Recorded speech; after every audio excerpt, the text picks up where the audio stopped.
నిన్నటి రోజు భారతదేశ చరిత్రలోనే స్వర్ణాక్షరాలతో లిఖించదగ్గ దినంగా పేర్కొనకు తప్పదని చెప్పి అంటున్నాను.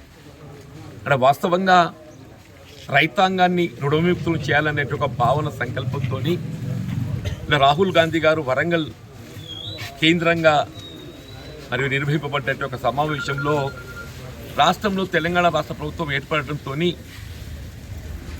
రైతు చెల్లించాల్సిన ఒక బకాయి పంట రుణం ఏదైతుందో 2 లక్షల రూపాయల వరకు మాఫీ చేయడం జరుగుతుందని చెప్పి పేర్కొనడం జరిగింది. దానికి అనుగుణంగా నిన్న రాష్ట్ర ముఖ్యమంత్రి రేవంత్ రెడ్డి గారు ఇవాళ నిన్న 1 లక్ష రూపాయల వరకు రైతు చెల్లించాల్సిన రుణం ఏదైతుందో మాఫీ చేయబడే విధంగా 6,98,000 కోట్లు ఏదైతుందో మరి రైతుల ఖాతాల్లో బ్యాంకులో జమ చేయడం జరిగింది. ఈ 31 జూలై చివరిలోగా 1,00,000 నుండి 1,50,000 రూపాయల వరకు కూడా రైతు చెల్లించాల్సిన ఒక బకాయి మరి ప్రభుత్వం చెల్లింప చేయబడే విధంగా, అట్లాగే ఆగస్టు 15 లోపు ఏదైతుందో 2 లక్షల రూపాయల వరకు అని చెప్పంటున్నారు. వాస్తవంగా మొన్నటి శాసనసభ ఎన్నికల్లో ఈ అంశాన్ని పేర్కొంటే వాస్తవంగా దీన్ని కొంతమేరకు ఒక రాజకీయ నినాదంగా భావించడం జరిగింది. కానీ కాంగ్రెస్ పార్టీ ఆ విధంగా కాకుండా వాస్తవ రూపకంగా ఆనాడు యూపీఏ ప్రభుత్వ హయాంలో మన్మోహన్ సింగ్ గారు ప్రధానమంత్రిగా ఏ విధంగా ఏకమొత్తంగా 1 లక్ష రూపాయలు రుణమాఫీ చేయడం జరిగిందో ఈరోజు మరి తెలంగాణ రాష్ట్రంలో 2 లక్షల రూపాయల వరకు మాఫీ చేయడానికి కార్యక్రమం అమలు చేయడం జరుగుతుంది. ఇదే గత ప్రభుత్వం ఏదైతుందో మనకు తెలియంది కాదు. ఆనాడు కేవలం 1 లక్ష రూపాయల వరకు రుణమాఫీ చేయడం జరుగుతుందని చెప్పని పేర్కొన్న ప్రభుత్వం కనీసం 1 లక్ష రూపాయల వరకు కూడా మాఫీ చేయలేకపోయింది. 2018-23 మధ్యకాలంలో 16,000 కోట్లు అవసరం పడితే కేవలం 9,000 కోట్లు విడుదల చేసి ఇంకా 7,000 కోట్లు చెల్లించాల్సిన ఒక రైతు రుణమాఫీ చెల్లించలేకపోవడంతో ఈరోజు మరి ఆనాడు 1 లక్ష రూపాయలు రుణమాఫీ పొందవలసిన రైతాంగం నిరాశ గురి కావడం జరిగింది.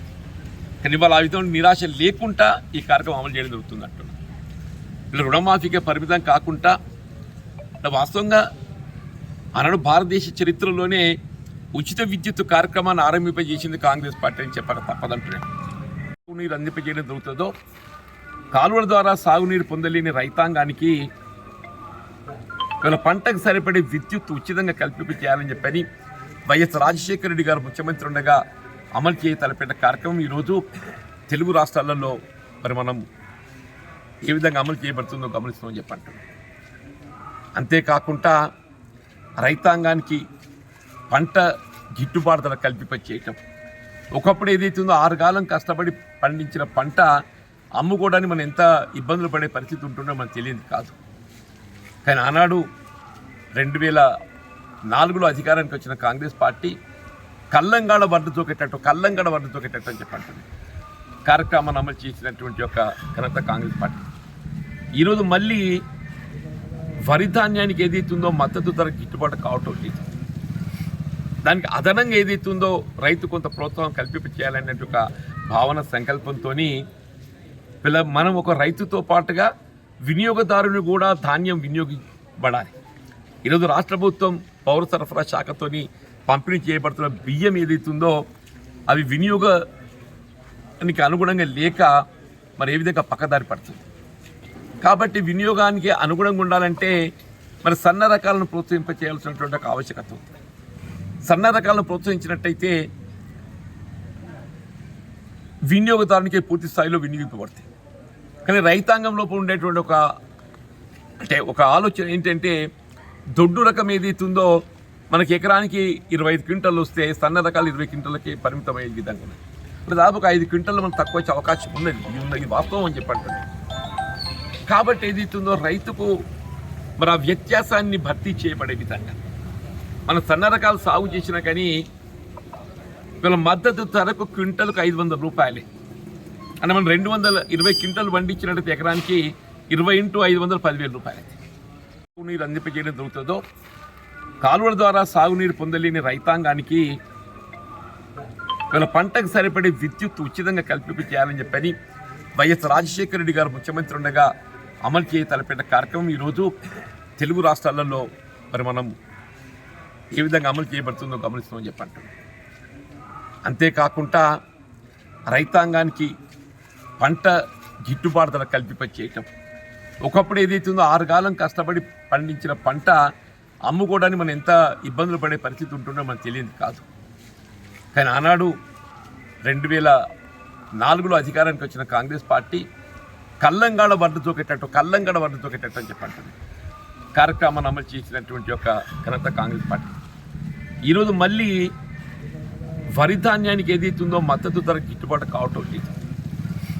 దానికి అదనంగా ఏదైతుందో రైతు కొంత ప్రోత్సాహం కల్పించేయాలనే ఒక భావన సంకల్పంతో మనం ఒక రైతుతో పాటుగా వినియోగదారుని కూడా ధాన్యం వినియోగించబడాలి. ఈరోజు రాష్ట్ర ప్రభుత్వం పౌర సరఫరా శాఖతోని పంపిణీ చేయబడుతున్న బియ్యం ఏదైతుందో అవి వినియోగానికి అనుగుణంగా లేక మరి ఏ విధంగా పక్కదారి పడుతుంది. కాబట్టి వినియోగానికి అనుగుణంగా ఉండాలంటే మరి సన్న రకాలను ప్రోత్సహింపచేయాల్సినటువంటి ఒక ఆవశ్యకత ఉంది. సన్న రకాలను ప్రోత్సహించినట్టయితే వినియోగదారునికి పూర్తి స్థాయిలో వినియోగింపబడతాయి. కానీ రైతాంగం లోపల ఉండేటువంటి ఒక ఆలోచన ఏంటంటే దొడ్డు రకం ఏదైతుందో మనకి ఎకరానికి 25 క్వింటాలు వస్తే సన్న రకాలు 20 క్వింటాలకి పరిమితమయ్యే విధంగా ఉన్నాయి. ఇప్పుడు దాదాపు 5 క్వింటాలు మనకు తక్కువ వచ్చే అవకాశం ఉన్నది. ఇది వాస్తవం అని చెప్పండి. కాబట్టి ఏదైతుందో రైతుకు మరి ఆ వ్యత్యాసాన్ని భర్తీ చేయబడే విధంగా మన సన్న రకాలు సాగు చేసినా కానీ వీళ్ళ మద్దతు ధరకు క్వింటల్కు 500 రూపాయలే. అంటే మనం 220 క్వింటలు పండించినట్టు ఎకరానికి 20 × 500 10,000 రూపాయలు. దానికి అంకురార్పణ చేయడం జరిగిందని చెప్పండి. అప్పుడు ఈ గ్రామంలో ప్రకాశ్రావు గారు సర్పంచ్ గుర్తుందని చెప్పండి. అక్కడ దరువులో శ్రీనివాసరావు గారు సర్పంచ్ ఉందని చెప్పంటున్నా. మనకు అందరూ కూడా ఏదైతే ఉందో అండగా నిలిచి మరి తోడు నిలిచినందుకు నరసింగాపూర్ గ్రామానికి కలిసి సౌకర్యాల కల్పన, గ్రామానికి కలిసి రోడ్డు సౌకర్యాలు మీకు తెలియదు కాదే చెప్పంటున్నాం.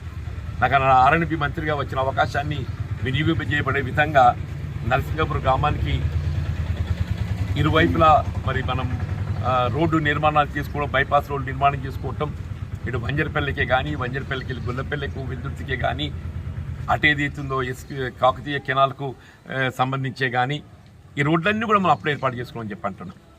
దాంతోపాటు ఈ మధ్యకాలంలో మనకు ఎల్లమ్మ కాడికి ఇది బతుకమ్మల అంపే కాడికి ఏదైతున్నదో అటు శ్మశాన వాటికే కానీ విద్యుత్ లైన్ కావాలని చెప్పని రైతాంగం కోరినప్పుడు ఆ విద్యుత్ లైన్ కూడా మనం ఏర్పాటు చేసుకొని వాళ్ళు ఏ విధమైన ఇబ్బందులు లేకుండా ఏర్పాటు చేసుకోమని చెప్పి అంటున్నాం.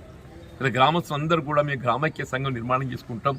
మా విఎస్ఎస్కి ఏదైతుందో మాకు 10 గుంటల స్థలం ఉన్నది, ఆ స్థలంలో మేము సంఘ భవనం నిర్మాణం చేసుకుంటామని చెప్పిన గ్రామస్తులు కోరడంతో దానికి కూడా 10 లక్షల రూపాయలు మరి నేను నిధులు కేటాయింపు చేయడం జరిగింది. ఈ గ్రామస్తులందరితో కూడా అది వెంటనే ఆ నిర్మాణాన్ని ఆరంభించి మరి గ్రామానికి కావాల్సినటువంటి ఒక సౌకర్యం ఏర్పాటు చేసుకోవాలంటున్నా. ముఖ్యంగా దళితులకు సంబంధించి అది ఏ వర్గమే కానీ, దళితుల మాల కానీ మాదిగ కానీ ఏ వర్గమే కానీ వాళ్ళు కూడా సంఘ భవనాల కొరకు ఏదైతుందో తలోక 5 లక్షల రూపాయలు మరి ప్రతిపాదించి మంజూరు చేయడం జరిగింది. అట్లా డ్రైనేజ్ వ్యవస్థ కూడా ఏదైతుందో దాన్ని కూడా తీర్చిదిద్దపడే విధంగా నిర్మాణం చేయడం జరిగింది. ఏదైనా నాకు ఆనాటి నుండి ఈనాటి వరకు నరసింగాపూర్ అండగా నిలబడుతుంది. నేను మీకు కూడా అందరికీ హృదయపూర్వక ధన్యవాదాలు చెప్తూ సెలవు